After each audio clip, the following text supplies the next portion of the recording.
Descargo de responsabilidad, no soy el autor y no me pertenece nada de lo subido, solo subo, en la descripción dejaré el link para la historia original, por favor apoyar el material original y al autor para que sigas subiendo y actualizando fics gracias. Capítulo 23 Príncipe Negro y Rey Dorado Alec Gascoigne. Veo que el club de fans de Alec Die acaba de recibir nuevos reclutas. XD. Gilgamesh reconocerá de alguna manera a Kuno. Para ser más exactos, Gilgamesh sabe que el soberano de la luna, el poseedor de la regalia, es Akuno Kishinami, ciertamente no su Akuno, versión CCC, pero sigue siendo Akuno. Gilgamesh tenía una personalidad bastante peculiar, tiene muy pocos amigos o personas que le importan, pero es muy fiel a ellos. Tanto es así que, F/Go-Caster, Gilgamesh acude en ayuda de Kingu y le da el gran grial de Uruk simplemente porque usa el cuerpo de Enkidu. Un papel más activo para Akuno. Sinceramente, me encantaría. Pero trato de respetar la personalidad de todos. Por naturaleza, Akuno tiende a actuar como un personaje de fondo, mientras que figuras tan extravagantes como Ishtar o Shirou saltarán a la refriega. ¿Excalibur es o no es una construcción divina? ¿Qué es la cuestión? La respuesta no es tan simple como sí o no. Volvamos al principio para entender. El Fateverse no es un universo, sino una colección de universos paralelos con divergencias importantes. Por ejemplo, en Fate Apócrifa, el Grial es una especie de huevo enorme que concede deseos. En Fate/Steinite el Grial es una sucesión de círculos mágicos en cuevas y necesita un Grial menor. Es a través de este medio que el Gran Grial concede deseos. De un universo a otro, los eventos, los nobles fantasmas e incluso los lugares o la forma en que funciona la magia pueden diferir. Así que en el extraverso, no hay vampiro. La creación de la célula de la luna impidió la aparición de Brunestud de la luna carmesí y, por lo tanto, de los verdaderos antepasados y apóstoles muertos. Los únicos vampiros son creaciones literarias, como el Vlad Drácula del extraverso que, como su contraparte apócrifa, tiene poderes de vampiro porque su leyenda incluye el Drácula de Bram Stoker. Inicialmente, estos universos están claramente separados y tienen historias distintas. Por ejemplo, la versión extraverse de Gawain muere luchando contra Lancelot, mientras que el Gawain de Fateverse muere en la batalla de Camlann, probablemente luchando contra Mordred. Los universos derivados de Fate/Steinite, Apócrifa, Strange Fake, Capsule, Coliseum, Unlimited Codes, etc., y los universos derivados de Fate Extra, CCC, Extella, Link, tienen la particularidad de tener sirvientes separados. Por ejemplo, la Artoria Pendragon de Fateverse puede ser invocada como Saber, Lancer e incluso Caster que son alters, pero sin embargo son la misma Artoria. Sin embargo, la Artoria Pendragon del extraverso es una versión totalmente distinta con una historia diferente. Según tengo entendido, el autómata de la célula lunar originalmente invocó a algunos de los siervos que conocemos y luego los grabó dentro del Serafín. A partir de ahí, cada vez que se invoca a un siervo en el Serafín, es esta versión grabada por la célula de la luna la que aparece. Hasta el lanzamiento de F/Go, una serie de reglas simples permitieron que estos diferentes universos coexistieran. 1. El trono de los héroes está fuera del universo y fuera del eje del tiempo. En otras palabras, un solo siervo puede ser invocado en universos separados, en el pasado, presente y futuro. 2. Los sirvientes son invocados por el Grial en contenedores, es decir, clases, saber, archer, berserker, etc., que son versiones limitadas de un héroe que tiene solo una parte de sus capacidades. 3. Los siervos invocados solo tienen la memoria de los eventos que ocurrieron durante su vida, y por lo tanto ningún recuerdo de sus otras invocaciones, aparte de algunos casos especiales, Artoria, ya que todavía está viva, pero en ningún caso un siervo recuerda el futuro. En F/SN, Emilia es parcialmente amnésico porque proviene del futuro. 4. El Grial puede invocar solo un aspecto de un héroe, por ejemplo, Cuchulain Lancer y Cuchulain Caster no pueden aparecer en la misma guerra. Estas reglas impedían la aparición de paradojas temporales u otros absurdos del mismo tipo. ¿Has entendido mi explicación hasta ahora? Entonces salió Fate a Grand Order y debido a que es un juego de gacha, y el objetivo es lograr que la gente recoja tantos sirvientes como sea posible, estas reglas han dejado de aplicarse, al menos cuando los siervos son invocados por el sistema del destino. Lo que ha generado un caos total. Incluso algunos sirvientes del extraverso ahora pueden ser invocados en Fateverse, lo que hasta entonces era perfectamente imposible, solo existían en el Serafín. Los alters pueden coexistir y hablar de eventos que tuvieron lugar en universos separados, te marea. Sin embargo, nunca se dijo que los eventos en F/Go y las modificaciones hechas en este universo tuvieran efectos retroactivos en los otros universos, o que esto se aplicara a los sirvientes invocados por el Grial de Fuyukyo en el Serafín. Bueno, tenlo en cuenta, y vuelve a la pregunta principal. ¿Es Excalibur una construcción divina? En F/Go. Sí, sin duda. Para ser precisos, aprendemos que Excalibur es una construcción divina en la campana perdida de Camelot y griega. Ciertamente es cierto en esta campana perdida. ¿Qué es una campana perdida? Una campana perdida es una versión alternativa de la historia que se considera una línea de tiempo incorrecta, el resultado de un error. Una campana perdida es todo lo que no debería existir, todo lo que la orden humana ha rechazado en el camino hacia el cumplimiento del destino humano. Además, en esta campana perdida Artoria se encuentra Caster Class, por lo tanto, podemos dudar de que el F/Go Excalibur y el F/SN Excalibur sean realmente idénticos. Y en Fate/Stay Night. En primer lugar, en F/SN Excalibur solo se llama espada sagrada. Gilgamesh menciona que Excalibur es el noble fantasma más poderoso de las leyendas. Pero cuando Artoria y Gilgamesh se enfrentan, Excalibur es incapaz de resistir el poder de Ea, y el rey más viejo dice que está decepcionado por la realidad. Claramente, esta escena está ahí para hacernos entender que los dos nobles fantasmas no son en absoluto iguales. Luego hay evidencia más directa. Al final de Fate/0, Gilgamesh está cubierto por el barro negro creado por el Grial Fuyuki, la materialización de All the World's Evil. Aunque el rey gana un cuerpo físico de carne y hueso, no es corrupto. ¿Por qué? Gilgamesh se jacta de que esto se debe a que es un verdadero héroe y es el trabajo de un héroe soportar toda la corrupción del mundo, pero ¿deberíamos realmente creer en su jactancia? No olvides que Gilgamesh es un semidios. El Grial de Fuyuki, a pesar de todo su poder, es solo una creación humana. Y en Fate/Stay Night a menudo se dice que los humanos son incapaces de recrear o alterar las creaciones divinas. Sin embargo, Angra Mainyu logró corromper a Artoria en la ruta Eabenfell, incluyendo Excalibur Morgan. Cuando recopilas todas estas pistas juntas, es obvio que, en Fate/Stay Night, Excalibur nunca ha tenido la intención de ser una construcción divina. Príncipe Negro y Rey Dorado. Londres, Royal Arsenal. Ciri Seman se aferró al suelo mientras una serie de explosiones devastaban el corredor. Sus poderes mágicos eran incapaces de hacer frente a la violencia de la lucha que estaba teniendo lugar a su alrededor. Sin sus reflejos, habría sido destrozado. Mientras varias armas mágicas eran clavadas contra la pared y el suelo, Ishtar voló sobre el caballero, lanzando varias gemas en dirección a Gilgamesh. 4 escudos de oro flotaban cerca del rey de Uruk, se movieron para interceptar el ataque. Nuevas explosiones destrozaron el corredor. Gilgamesh se puso una mano en la cara y volteó la cabeza hacia atrás para reírse. ¿Finalmente has perdido la cabeza, niña patética? Estos son los escudos del dios Asur, los creó para protegerse de sus rivales. Un mago tan lamentable es impotente contra la protección divina. Chasqueó los dedos y aparecieron 6 aberturas doradas. Las armas que surgieron de repente surgieron.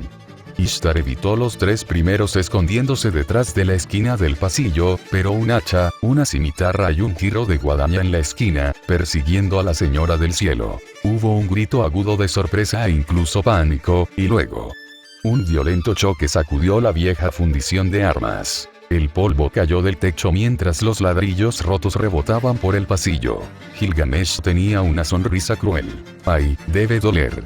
Caminando sobre Siriseman sin siquiera mirar al caballero postrado, el rey de los héroes dio la vuelta a la esquina y desapareció persiguiendo a la diosa del amor y la guerra. Todavía tendido en el suelo, el caballero inglés tardó unos segundos en entender que todavía estaba vivo. Fue un milagro. Se levantó, mirando con consternación las armas apuñaladas en las paredes y el suelo, el polvo cayendo lentamente.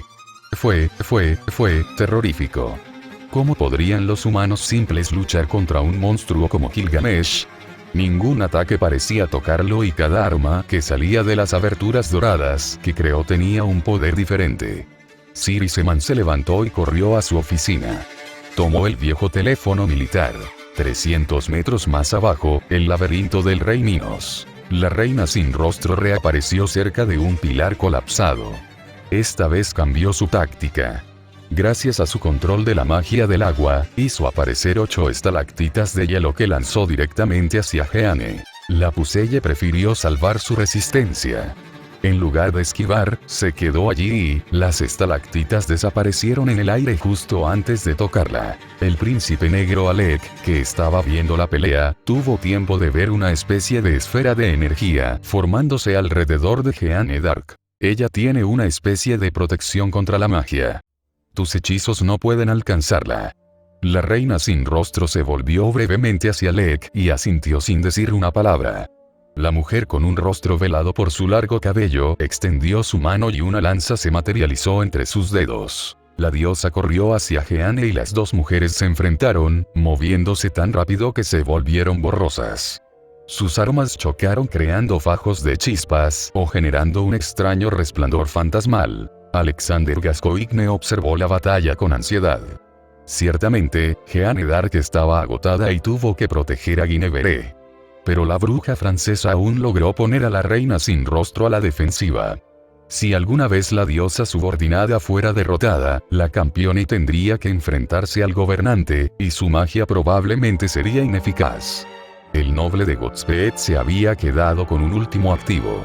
Pero por naturaleza, Alec odiaba usarlo. Algunos viejos enemigos podrían aprovechar su debilidad momentánea para atacarlo. Detrás de él, escuchó sonar el teléfono. Lo irritó. Ishtar y Ereshkigal todavía querían intervenir en su lucha. Se detuvo en esta idea y pensó por un breve momento, en realidad, no sería una mala idea. Podía fingir estar interesado en las preocupaciones de las diosas y dejarlas luchar generosamente contra Juana de Arco, mientras ordenaba a la reina sin rostro que acabara con Guinevere. Alec sonrió. Sí, esa fue una buena idea, para que pudiera ganar la pelea sin agotarse más mientras parecía abierto al diálogo con las dos diosas. Una vez en posesión del Santo Grial, incluso podría ser lo suficientemente generoso como para ayudarlos en su lucha contra Zefar. Eso se esperaba de un rey, ¿no? Sus reflexiones fueron interrumpidas por la voz ansiosa del ocultista que había cogido el teléfono. Rey Alejandro, estamos bajo ataque, este es el semidios Gilgamesh. Tokio, Mansión Tosaka. De pie en el centro del templo Ereshkigal e Ishtar, Akuno estaba rodeado por varias ventanas translúcidas. Los cálculos o gráficos de probabilidad aparecieron en algunas ventanas, mientras que otras ventanas mostraron la lucha entre Ishtar y Gilgamesh. El rey de los héroes estaba luchando ahora en estrecho contacto. Sostenía un par de sables de un solo filo decorados con incrustaciones de esmalte azul. El guardia estaba protegido por un protector de lámina forrado con púas. Guardia. En la ventana más grande, Ishtar saltó hacia atrás y giró Didibat, su lanza plateada, creando una especie de escudo luminoso. Los ataques de Gilgamesh se recuperaron contra el obstáculo, y la Señora del Cielo contraatacó golpeando al rey más viejo en el hombro. Hubo un sonido clan y Gilgamesh se tambaleó. Apenas había recibido un rasguño, su armadura dorada lo había protegido. Gilgamesh retrocedió y varios charcos de luces doradas aparecieron a su alrededor. Pero Akuno ya estaba reaccionando. Ataque. Al escuchar la orden telepática, la diosa de Venus saltó hacia adelante, dando un gran golpe con su lanza extrañamente ornamentada. Golpeado en el pecho, Gilgamesh se tensó con dolor y enojo. Las aberturas doradas se cerraron. Distraído, el héroe más antiguo no pudo convocar a los nobles fantasmas que quería usar contra Ishtar. Akuno dudó brevemente. No estaba muy segura de lo que el Rey Dorado iba a intentar. Ataque termina diciendo. Ishtar saltó hacia adelante, girando su lanza. Pero Gilgamesh convocó un escudo, bloqueando, antes de contraatacar con sus dos sables. Cuando fue golpeada en el hombro y la cadera, Ishtar gritó de dolor y retrocedió. La sangre fluyó y la diosa juró en voz baja. Akuno, enfoque. Es difícil. Predecir los ataques del rey de los héroes no era obvio. Utilizó un arsenal muy variado de armas con efectos igualmente variados. De nuevo de buen humor, Gilgamesh abrió la puerta de Babilonia. Los discos de luz dorada se materializaron alrededor de Ishtar, pero también antes y detrás de la diosa de Venus. Habilidad. Ishtar arrojó 4 esmeraldas al suelo y aparecieron escudos translúcidos a su alrededor.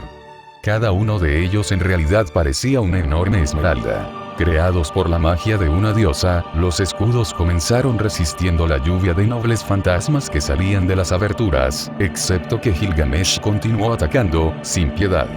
Una grieta apareció en un escudo, luego en otro. Con cada nuevo impacto, se crearon nuevas grietas, expandiéndose gradualmente. Habilidad. Rin arrojó un solo diamante sobre la cabeza de Gilgamesh. La gema se desintegró en una pequeña explosión, generando una lluvia de polvo de diamante que cayó sobre el semidios. Pero cada pieza de diamante que tocó la armadura de oro envolvió rápidamente el área afectada con una gruesa capa de diamante, y en unos segundos, Gilgamesh estaba completamente incrustado en un enorme bloque de diamantes. Ishtar sonrió, feliz de haber finalmente detenido a su viejo enemigo. Pero su satisfacción duró poco tiempo. Varios discos de oro aparecieron alrededor del enorme diamante. Noble Fantasma salió y golpeó violentamente la prisión del Rey Dorado, haciendo que se rompiera. Gilgamesh retiró los escombros disolviéndose en prana azul con una patada y sonrió burlonamente. Tu rey te alaba por tu inventiva, niña, sin duda podrías haber detenido a uno de esos patéticos fanfarrones que dicen ser héroes. Pero solo yo merezco ese título y ese tipo de truco barato no puede detener a Gilgamesh. Apareció un disco luminoso. Surgió una espada de metal negro con una guardia de oro incrustada. Era un arma de trabajo muy delicada. He aquí Durandal, la espada sin igual. Chasqueó los dedos y la espada comenzó a vibrar en el disco dorado antes de saltar. Al momento siguiente, el arma pasó sin esfuerzo a través de 2 de los escudos esmeralda de Ishtar. Estos escudos se desintegraron en fragmentos brillantes antes de desaparecer en una neblina luminosa. La diosa, que acababa de ver pasar la espada a unos centímetros de su rostro, tragó saliva, casi aterrorizada. Akuno no estaba lejos de compartir el pánico de su amiga. En una ventana secundaria, el soberano de la luna echó un vistazo rápido al medidor de vida y al medidor de energía mágica de Ishtar. Las 2 barras estaban ligeramente por debajo de la mitad. Gilgamesh sacó una guadaña magnífica de su tesoro y corrió hacia adelante. Guardia. Una vez más, la diosa del amor y la guerra hizo girar a Didibat, pero la hoja de la guadaña cruzó sin esfuerzo el escudo de luz y atravesó el brazo de la diosa a través de Akuno, que había echado un vistazo rápido a los medidores que mostraban la condición de la señora del cielo, saltó cuando vio que la barra azul caía rápidamente. Ishtar, sal. Esta guadaña absorbe tu maná. Con un grito de dolor, con el brazo en sangre, Ishtar salta hacia atrás, escapando de la guadaña vampírica. Gilgamesh sonrió y cambió su arma. Esta vez, sostuvo en su mano un largo rapier con un diseño simple y elegante. E inmediatamente la temperatura bajó en el pasillo. Habilidad. Mientras Gilgamesh proyectaba un torbellino tan frío como los vientos polares hacia Ishtar, la diosa mesopotámica respondía lanzando varios rubíes que se convertían en un huracán de fuego. Londres, Royal Arsenal. Habiendo desactivado la trampa mágica que impedía que alguien entrara o saliera del laberinto, Alec Gascoigne usó el círculo de teletransportación para regresar a la superficie. Este círculo era particularmente poderoso, permitiendo que incluso un campeón fuera transportado al círculo de llegada, al menos si mantenía la boca abierta. Pero al ver su cuartel general devastado como un terremoto, el noble de Godspeed habría abierto la boca de par en par de todos modos bajo el efecto de la estupefacción. Acababa de rematerializar que el sonido de una explosión le hizo levantar la cabeza. El instante después de que el techo se derrumbó sobre él. Alex se puso de pie, empujando hacia atrás la viga que había caído sobre él con un simple gesto de su mano.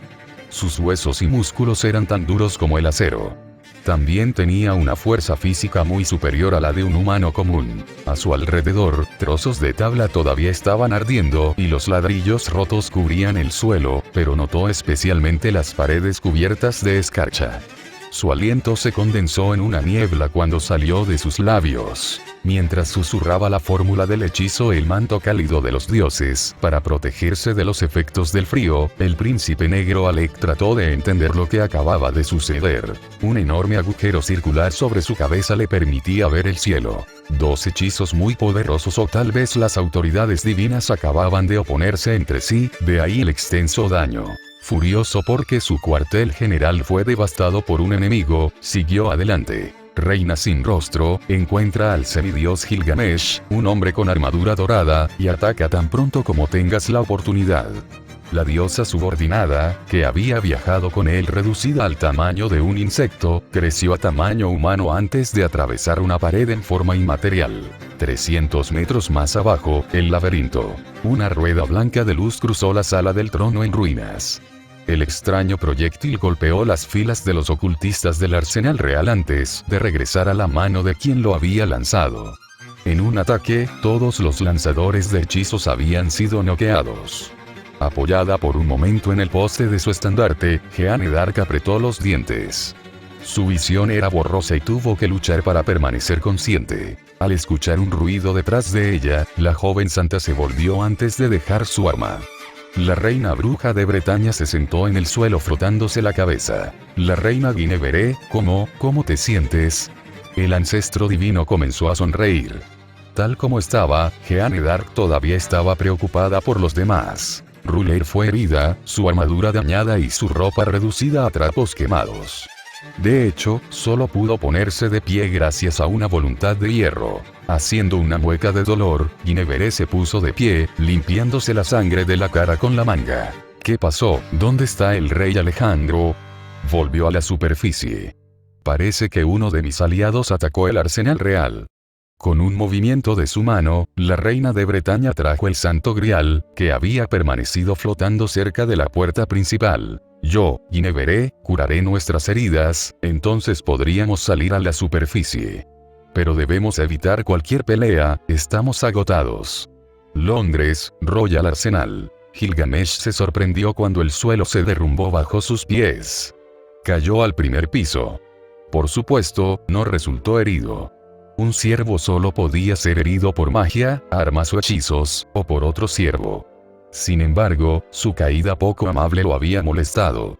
Si alguien lo hubiera visto, habría sido humillado, y habría matado inmediatamente al desafortunado testigo. Afortunadamente, la mayoría de los miembros del arsenal real ya habían huido, sin querer enfrentarse a él. ¿Dónde estaba Ishtar? Y lo que es más importante, ¿en qué condiciones? En este momento, eso era todo lo que le importaba. Al escuchar un ruido, entró en la habitación llena de escombros y pedazos de pisos en llamas. Él sonrió cuando Ishtar se levantó, su cabello estaba cubierto de escarcha y ella temblaba de frío. Obviamente, su ataque no había sido completamente bloqueado por la defensa de la diosa. Bueno, eso es lo que sucede cuando caminas semidesnudo, mestizo. Te resfrías. La señora del cielo se volvió hacia Gilgamesh y su mirada era aterradora, ardiendo de furia. Sin embargo, ya no podía volar y se vio obligada a apoyarse contra una pared para no colapsar. Movilizando sus últimas fuerzas, Ishtar atacó. Proyectiles dorados salieron de su dedo índice. Pero un escudo medieval vino de una abertura dorada y bloqueó a todos los Ganders sin esfuerzo. Una última palabra. Para la posteridad. No. Lástima. Una espada apareció en la mano del rey dorado. Era Gram, la espada del sol, un arma que era el prototipo de Caliburn. Adiós Ishtar, con ganas de no volver a verte nunca más. Pero justo cuando estaba a punto de golpear a Ishtar, sintió una presencia. Rápidamente dándose la vuelta, Gilgamesh bloqueó un ataque con su espada. Acababa de aparecer una mujer que sostenía una lanza, su largo cabello enmascaraba completamente su rostro. Su sabiduría divina, heredada de su madre, había permitido a Gilgamesh reconocer a Ereshkigal e Ishtar bajo una apariencia diferente. Y también percibió una aura divina más débil que emanaba de esta criatura. Cuando la reina sin rostro se retiró, haciendo aparecer varias estalactitas de hielo con un gesto con la mano, el rey de los héroes usó la puerta de Babilonia. Lágrimas doradas aparecieron en el aire. Surgieron varias docenas de varitas mágicas, prototipos de las utilizadas por los más grandes magos de la historia. Bloqueando todos los ataques mientras tomaba represalias con una bola de fuego, un rayo y rayos de energía, Gilgamesh contrarrestó a la reina sin rostro. Ella desapareció, mezclándose con las sombras. Sin embargo, la diosa subordinada resurge momentos después, atacando a Gilgamesh por la espalda. Varios escudos se materializaron deteniendo la lanza de la diosa. El rey más viejo tenía una sonrisa desdeñosa. Si eso es todo lo que sabes hacer, mestizo, cava un agujero bajo tierra para acurrucarse avergonzado. Soy el único rey. Y alguien tan débil como no puedes esperar me desafíe. Aparecieron varias aberturas doradas y surgieron objetos en forma de esfera. Cada uno estaba hecho de metal y decorado con una especie de ojo de rubí. Cuando la reina sin rostro salió de una pared, varias esferas se volvieron hacia ella y dispararon rayos de luz en dirección a la diosa subordinada. Aunque fue tocada varias veces, no parecía estar molesta. Sin embargo, la diosa se volvió inmaterial y cruzó una pared, probablemente juzgando que su oponente tenía la ventaja. Bueno, mestizo, ¿ya no quieres jugar conmigo? Estoy decepcionado, esperaba un poco más de oposición. De todos modos, creo que voy a arrasar este edificio, así que no tendrás un lugar donde esconderte. A punto de convocar a otro noble fantasma, Gilgamesh se detuvo. Una expresión de molestia apareció en su rostro. TSSS, Ereshkigal. Momentos antes, en la Royal Brass Foundry, el príncipe negro Alec había escuchado ruidos de batalla y corría en esta dirección. Sin embargo, el susurro de una conversación lo hizo dudar. No todos habían abandonado la sede, y los sobrevivientes pueden haber necesitado ayuda. Después de una breve vacilación, Alec cambió de dirección. A pesar de sus otras faltas, el rey diablo era leal a sus hombres. Al pie de las escaleras, descubrió una escena extraña. Ereshkigal estaba atado a la pared por cadenas de oro. Un hombre buscó, en vano, eliminar los lazos de la diosa. El noble de Godspeed se tomó un momento para reconocer a Sir Iseman, el caballero fue herido en la cara y su ropa estaba rasgada. Al escuchar pasos, se volvió hacia Alec y lo reconoció con alivio. Mi rey, ¿puedes ayudarme a liberar a la estimada diosa Ereshkigal? Señor Iseman, dame tu informe. ¿Qué está pasando aquí? Sin dejar de sacudir las cadenas, el caballero relató lo que había visto. Debemos ayudar a la diosa Ishtar, ella se enfrenta sola a Gilgamesh, concluye. Envié a la reina sin rostro a luchar contra el semidios. Alexander Gascoigne se volvió hacia Ereshkigal y suspiró, realmente no quería usarlo ahora, pero no tenía otra opción. Sacó un frasco de un bolsillo interior y se lo mostró a la reina del inframundo. Estimada diosa Ereshkigal, esta es una poción de teletransportación. El principio es simple. Una vez que lo bebes, te enfocas en un lugar. Por ejemplo aquí, el Godslayer señaló un lugar cerca de la pared. Y desaparecerás para rematerializarte allí. ¿Entiendes? Ereshkigal asintió y sus cadenas hicieron clic. Has hecho tu punto, rey Alejandro. Lo entiendo. Comencemos. Al abrir el pequeño frasco, Alex se acercó a él desde los labios de Ere y vertió el líquido en su boca. Un instante después, la silueta de Ereshkigal se vuelve azul y luego se vuelve translúcida antes de evaporarse en partículas luminosas. La cadena Enkidu cayó al suelo en un sonajero melodioso. En el otro extremo de la sala, partículas azules se reunieron, reconstruyendo la silueta de la reina del inframundo. Una vez más material, la diosa se inclinó brevemente ante Alec. Espero poder presentarte mis respetos, rey diablo Alejandro, pero tengo que dejarte. Mi hermana está en peligro. Ere desapareció tan rápido que dejó una imagen posterior y levantó una nube de polvo. Alec negó con la cabeza, quería decir algo, pero Sir Iseman se adelantó a él y mostró la cadena de oro. Mira, mi rey. Enkidu estaba desapareciendo, convirtiéndose en partículas de prana dorado, regresando al interior de la puerta de Babilonia. El semidios Gilgamesh debe haberse dado cuenta de que Ereshkigal había escapado. Aleg reflexionó y asintió. Señor Iseman, necesitamos armas capaces de matar a un dios, y un plan. La ventana se rompió en 1000 pedazos. Usando su anillo volador, Gilgamesh salió de la fundición, esquivando la mano gigantesca que intentaba atraparlo. Un instante después, la pared y el techo del edificio se derrumbaron, dejando salir a la reina sin rostro. La diosa subordinada volvió a crecer, volviendo a su tamaño normal, y era enorme, incluso titánica. Poco impresionado, el rey de los héroes se levantó de nuevo y luego convocó a los Vinamá. Sentado en su trono volador, se llevó una mano a la mejilla, contemplando la escena de abajo, y chasqueó los dedos. Aparecieron lágrimas doradas. 3 espadas muy ornamentadas y una lanza igualmente suntuosa emergieron.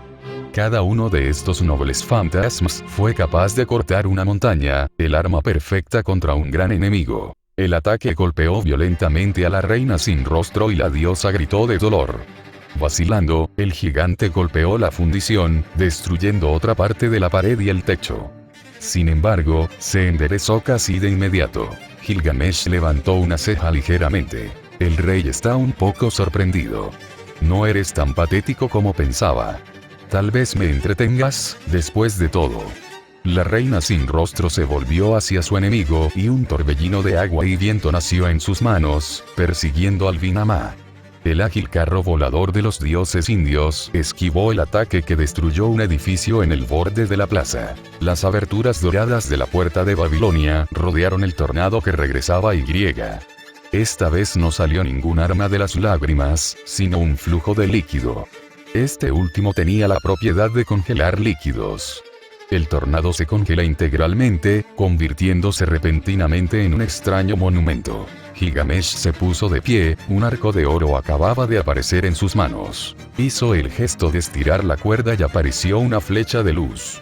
Con un ojo cerrado, el semidios sumerio apuntó a la diosa gigante, pero en lugar de disparar de inmediato, se enderezó, enviando la flecha al cielo. Lo que sucedió entonces aterrorizó a la gente de Londres. El cielo parecía romperse, al igual que romper vidrios y fragmentarlos. La realidad que apareció al otro lado fue aterradora, las líneas de luz verde formaban una especie de placa de circuito laberíntica. El resto era solo un vacío fluctuante de casi negro azul, y una columna de fuego cayó del cielo fracturado, golpeando a la reina sin rostro. La diosa fue reducida a cenizas casi instantáneamente y desapareció gritando de dolor. En el lugar donde se encontraba, solo quedaba un profundo cráter humeante. Al ver a Ereshkigal salir de las ruinas, apoyando a su hermana que caminaba con dolor, el rey dorado tuvo una sonrisa cruel. Iba a olvidar, todavía tengo una tarea que hacer. Varias aberturas circulares brillantes aparecieron alrededor del Vinamá. Ereshkigal se estremeció cuando espadas del tamaño de un hombre adulto golpearon el suelo frente a ella.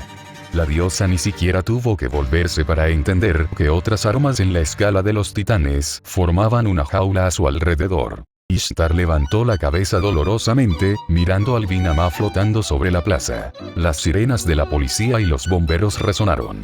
La voz de Gilgamesh, amplificada, fue escuchada. El rey no te considera un enemigo, Lady Ereshkigal. Sin embargo, el rey no tolera ninguna oposición. O te vas ahora o compartes el destino de Ishtar. Decide rápidamente, el rey no es famoso por su paciencia. La reina del inframundo tragó su saliva con dificultad. Era torpe en sus gestos, como en sus palabras, y muy tímida. Sin embargo, la diosa sabía que no podía salvar a su hermana luchando. Tuvo que convencer a Gilgamesh. Rey de Uruk, por favor escúchame por un momento. Te imploro que perdones a mi hermana. En su trono, Gilgamesh frunció el ceño. No pensé que se gustaran. Este es el pasado, rey de Uruk. La hermana que odiaba ha cambiado. Ella se ha vuelto capaz de amar y dispuesta a ayudar. Venimos de un mundo paralelo, y hemos vivido durante miles de años. No soy el Ereshkigal que conocías e Ishtar no es el que odias. Nos han pasado muchas cosas. Para luchar contra el demonio que amenazó con destruir nuestro mundo, todos los héroes se han reunido. Los Gilgamesh de nuestro mundo y Enkidu eran nuestros camaradas, y Enkidu perdonó a Ishtar y el Gilgamesh de nuestro mundo perdonó a Ishtar, a pesar de que todavía la considera una diosa inútil. Un toque de rojo apareció en las mejillas de la Señora del Cielo. Ella tembló, recordando que Caster Gilgamesh la había obligado a quedarse en la entrada de su zigurat, llevando una tablilla de arcilla en la que estaba escrita como diosa inútil después de que Ishtar admitiera que no podía llamar al toro del cielo. Rey Gilgamesh, después de que llegué aquí, gané cosas que nunca tuve. Libre de mi prisión en Kur, finalmente tuve familia y amigos. Estoy listo para morir para defender a mi hermana, a Kuno, o incluso a Shirou. Akuno Kisinami. La voz de Gilgamesh ya no era burlona y molesta. Parecía realmente interesado en su respuesta. Sorprendida por esta reacción, Ere permaneció un breve momento sin saber qué responder, luego asintió. Sí, Akuno Kisinami. ¿La conoces? De alguna manera. Como con pesar, Gilgamesh suspiró.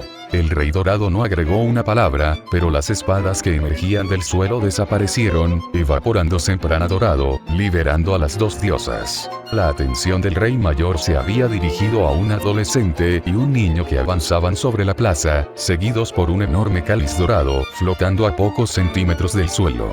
Así, el rey casi había olvidado por qué vino aquí. No. El príncipe negro Alec estaba parado en la entrada de su bóveda. La puerta de acero yacía en el suelo, arrancada de sus bisagras. El campeón miró a su alrededor incapaz de aceptar lo que vio. Los bastidores de armas estaban vacíos. Los cofres que contenían los objetos mágicos más preciados habían sido forzados a abrirse y colocados en el suelo, completamente vacíos. Durante más de 20 años, había acumulado los objetos mágicos más raros y preciosos, pero todos habían desaparecido. Solo quedaba un objeto en la bóveda, una especie de esfera flotando sobre el suelo, un objeto que Alec nunca había visto. La parte superior de la esfera se abrió como una flor floreciendo y surgió un cono de luz. Se creó una imagen 3D, la de un hombre con rostro arrogante y con una magnífica armadura dorada. Gilgamesh. Oh, aquí viene el famoso rey Alejandro, se rió. Escuché que tocabas con Jeanne d'Arc, y el rey no aprecia que te tomes libertades con lo que le pertenece. Ella es solo un bufón. Pero ella es la bufón del rey. No me inclinaría a vengarme de alguien tan inferior a mí. Pero si atacas la propiedad del rey nuevamente, no dudaré en hacerte sentir el peso de mi ira. Inicialmente en silencio con asombro, Alec Gascoigne apretó los puños. ¿Qué has hecho con los objetos mágicos que estaban en la bóveda? Los ojos de Gilgamesh se entrecerraron, no apreció el tono que Alec usó. Sin embargo, él respondió. Los llevé de regreso. Recuperado. No son tuyos. Dado que Alexander Gascoigne había robado la mayoría de los objetos mágicos que había en su bóveda, su respuesta fue bastante irónica. Sin embargo, Gilgamesh no se reía. Todos los tesoros del mundo son míos, mestizos. Al descubrir que había pasado suficiente tiempo hablando con alguien que se atrevió a afirmar ser rey en su presencia, el héroe más antiguo recordó la esfera de comunicación en su tesoro, que acababa de ser enriquecida por toda la colección del príncipe negro Alec. Fue un día provechoso, el rey casi se divierte. Nota del autor. Me gusta mucho este dicho. Seremos castigados por donde hemos pecado. Por lo tanto, lo apliqué al pobre Alec. No solo el Grial una vez más escapó de él, sino que su cuartel general fue destruido y perdió toda su colección de objetos mágicos.